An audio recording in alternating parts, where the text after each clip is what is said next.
You heard some of my thoughts in the last segment. What about the economic turmoil and damage being done to America? How significant is that? And also China.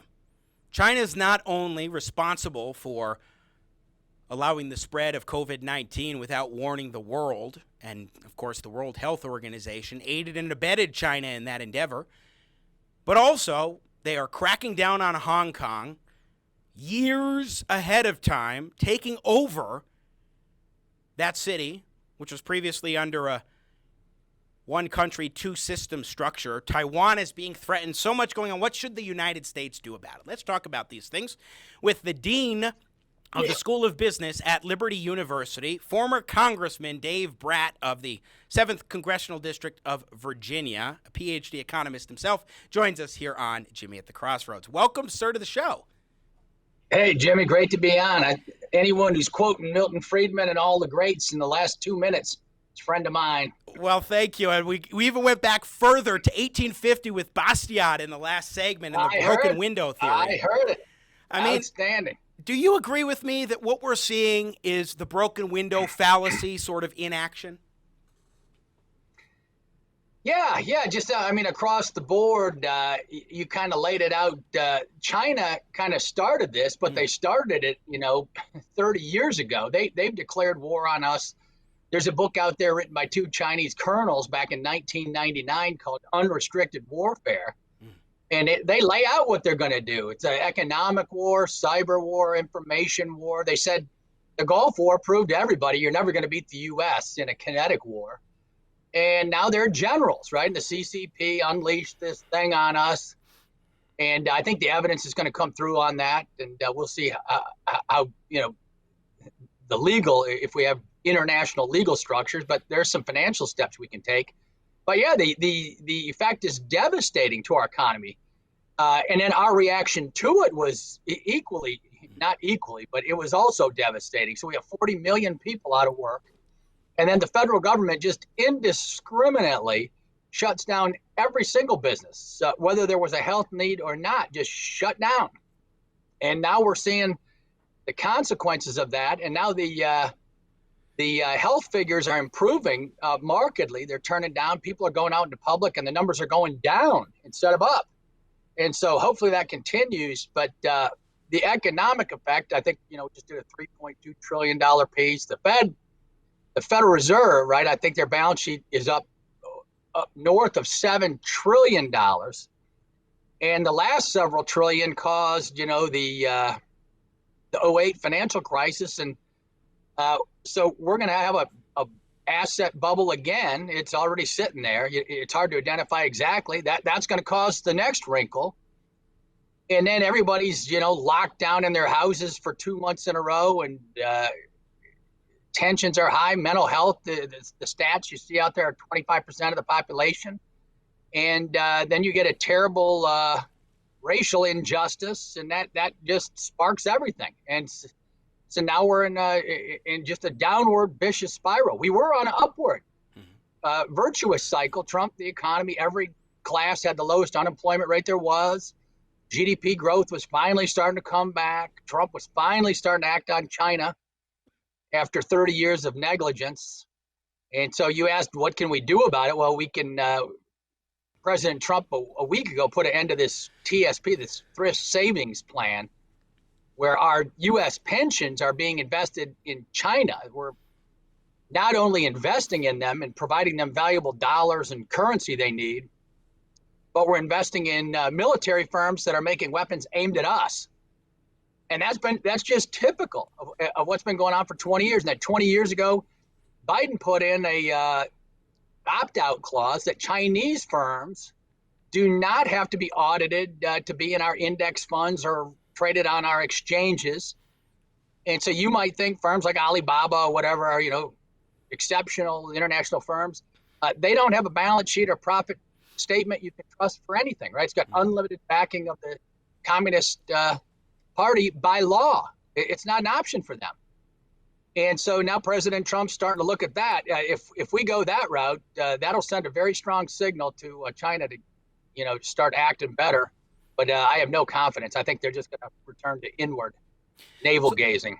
So there's a lot there that I want to kind of peel back on. And I think you're right. And I made the point, too, that in terms of the coronavirus economic malaise that we've seen, 40 million Americans out of work, both because of the virus and because of the policies, especially of governors around the country, leading to the economy being shut down, that was a recipe, along with ongoing racial issues, for a spark, in this case, the murder of George Floyd last week, that lit this fire. And now we see chaos across the country with the civil unrest. And I just want to make a question about that, because one of the points that I was making in my opening monologue was that there are a lot of people who are trying to make excuses for this violence and this looting and the pillaging and all the things that we're seeing going on, both from the perspective of, oh, it's not really violence, and then also from the perspective of, well, the economy is going to bounce back because the rebuilding will mean that the economy will get stronger because we'll have people doing the rebuilding, which negates all the other things that those businesses would have done if they weren't having to rebuild after, by the way, just starting to reopen the economy. So your thoughts on that? Yeah, well, everything for me goes back to first principles. And so, I went to Princeton Seminary, and that's in my background before economics. And James Madison went there, just by the way, right? The separation of powers guy. We'd be wise to listen to him. But the left is spouting off about love, and everyone else is the haters and the discriminators. And it's blatantly false and shallow, just shallow philosophically, for starters.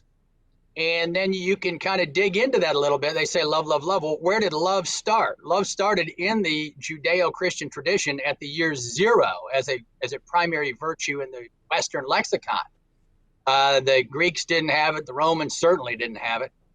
And we built that up. And so conservatives, have a more negative view of human nature, which certainly fits the time period we're living in. The left is always utopian, that they're right and everyone else is wrong, right? And that's Karl Marx in a nutshell, and Rousseau also. And that's led to just a massive misdiagnosis of the problems we have, right? Marx always had to identify who's the evil guy, right? It's the workers versus the capitalists. And that was his moral theory.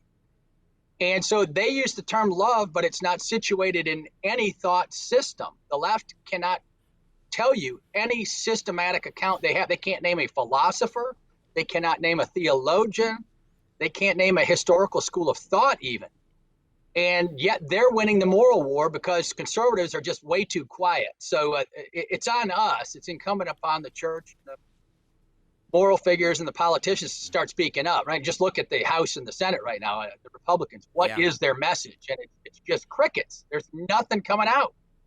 No, it's so true. We need moral authority, and that comes from getting back to, as you say, first principles. Dave Brat, former congressman from Virginia and the dean of the School of Business at Liberty University. Okay, let's get back to China. I mean, let's paint a picture for a moment. We've had Gordon Chang on this program a number of times talking about some of the horrible things that China's doing, especially vis-a-vis Hong Kong and Taiwan.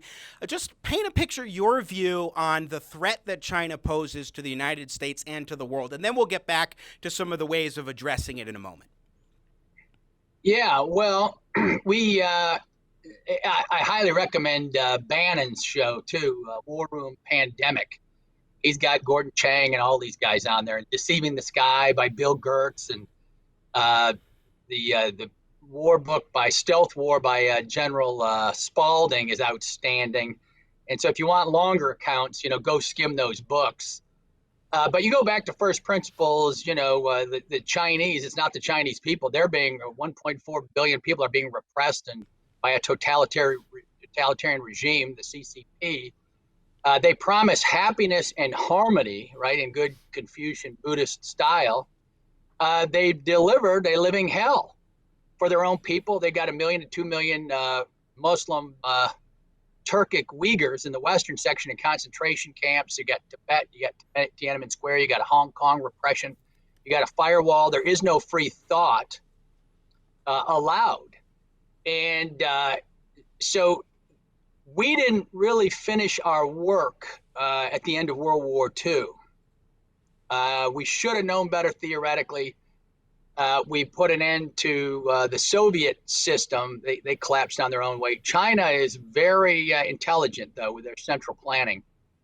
and their economic prowess. And so they're proven to be a huge test, right? And we should never have gone along with the idea that, the next generation of the Chinese are going to go Western in terms of Democrat values when you have a Communist Party up at the top putting their thumb down on everybody. And so it really is war. I don't mean to hype people on this, but they've pulled satellites out of the sky. They got pinchers up there. There's a trash heap circling the U.S. right now up in orbit of debris from satellites they've crushed to show us what they can do. If you take down a satellite, of course, we lose our banking system and everything. And you're back in the Middle Ages. And you think you're going to push back against them rationally. And everybody needs to think, what would you do to them? And then the part that the U.S., I'm from Minnesota and Michigan, Midwest, nice, right? The great, nice Christian people, but they cannot fathom that there are folks out there who will engage in evil systematically for decades. And that's what we're facing, is an enemy that is ruthless.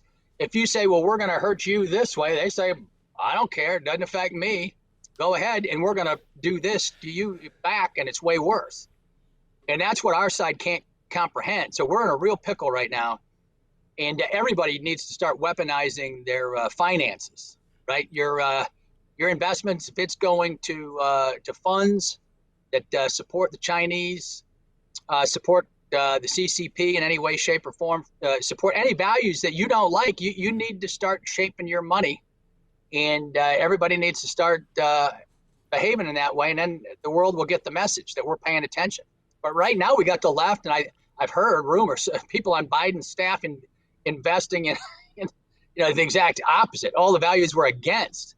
So there's an internal war too. Well, yeah, and I think what's interesting about what you said earlier when you mentioned a few of the things that the Trump administration is doing, they're outside of increasing tariffs, which especially at this point in the economy, I think it'd be precarious to raise tariffs even more. Although I'm not this would be a discussion for another time. I'm not a fan of the trade war approach, but I acknowledge that if we were to reduce the tariffs that are in place now, it would send the wrong message amidst what China's doing on Hong Kong and so forth. But so I like what you were saying about how the Trump administration is moving forward with shutting down these pensions invested in China. I think that's entirely reasonable. Their public sector pensions should not be invested that way. I'm also stunned that you're saying that, unlike American companies, the federal government, federal authorities are not auditing Chinese companies because of something that Joe Biden did. Please expand on that and talk about some of the other economic approaches short of tariffs that could be done to address the Chinese situation.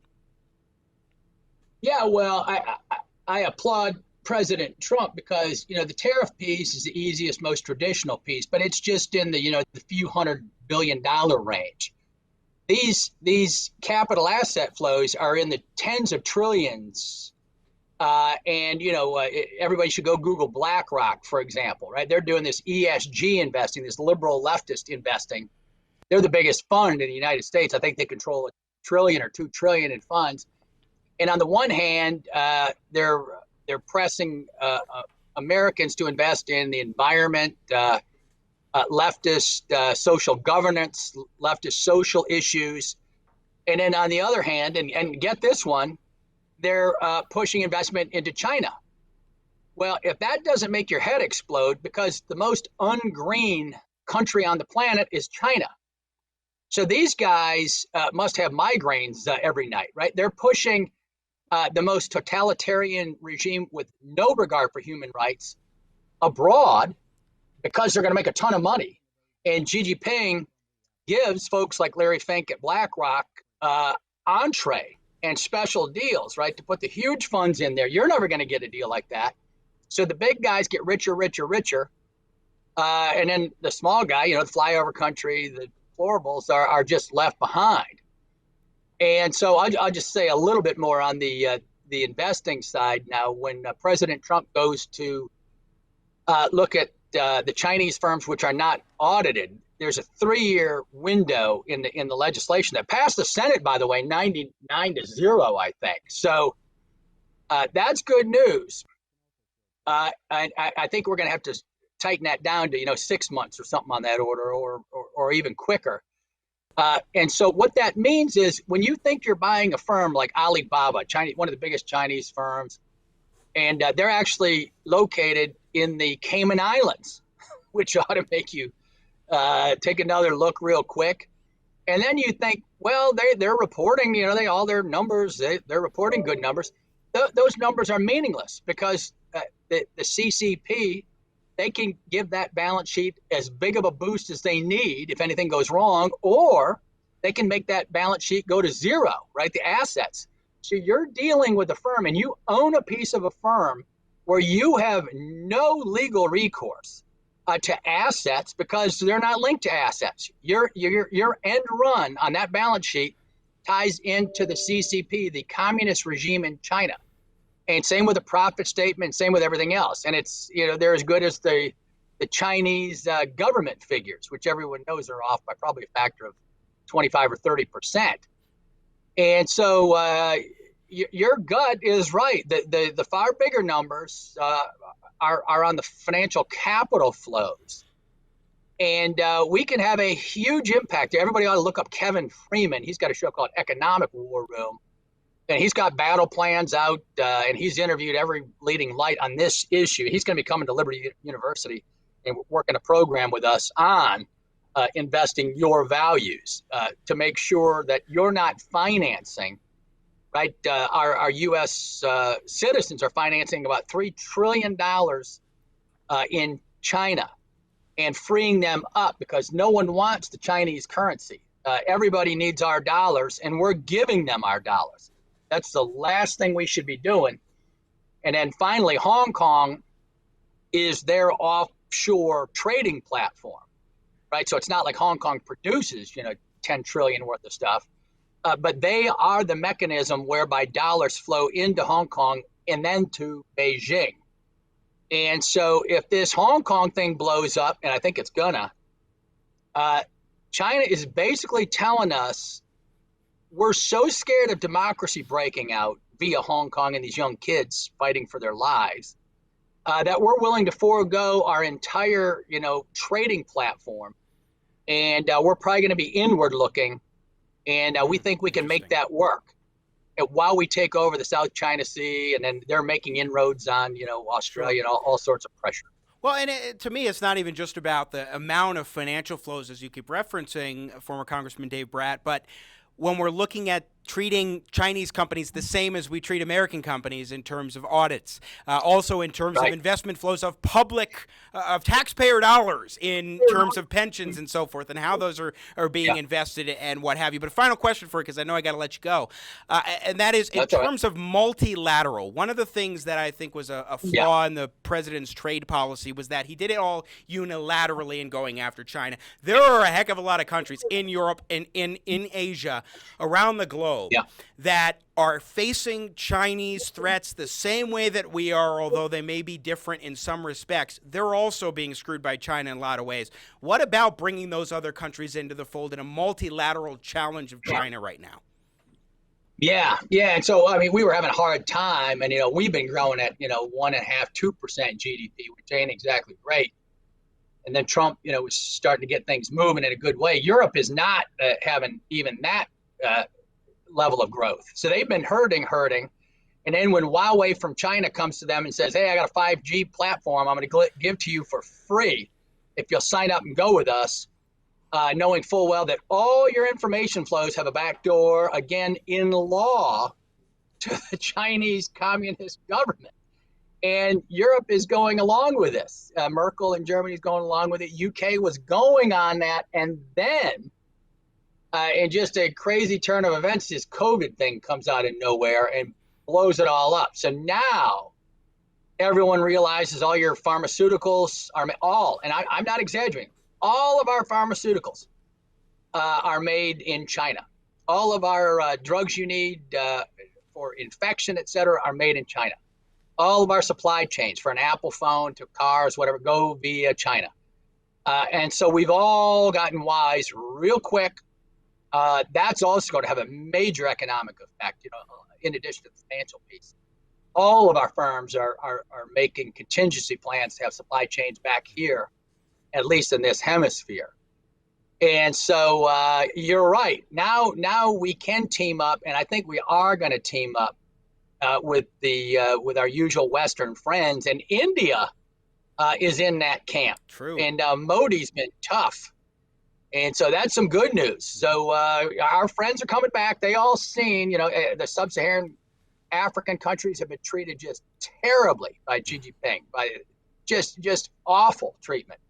And so now they see it, and everybody's going back. Hey, the U.S. ain't perfect, but they're our good friends. Yeah. Well, I think there were opportunities for multilateral partnerships against China in the past few years as well, but I definitely think now is the time where we can unify in these ways with other countries. Dave Brat, former congressman from Virginia and dean of the School of Business at Liberty University. Thanks so much for taking the time. Really appreciate it today.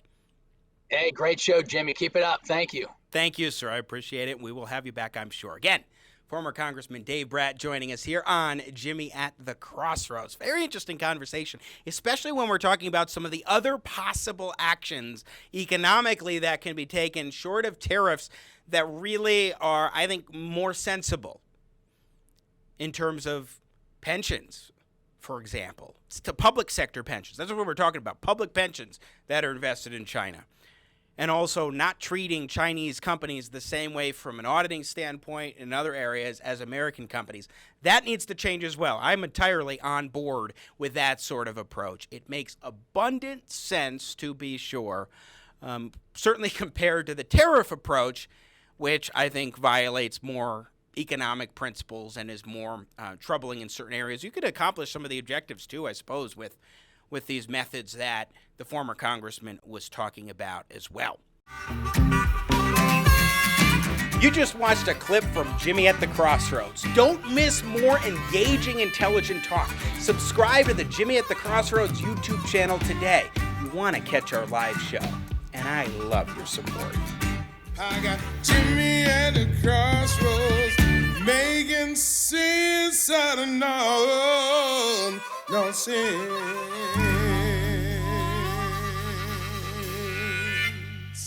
Yeah.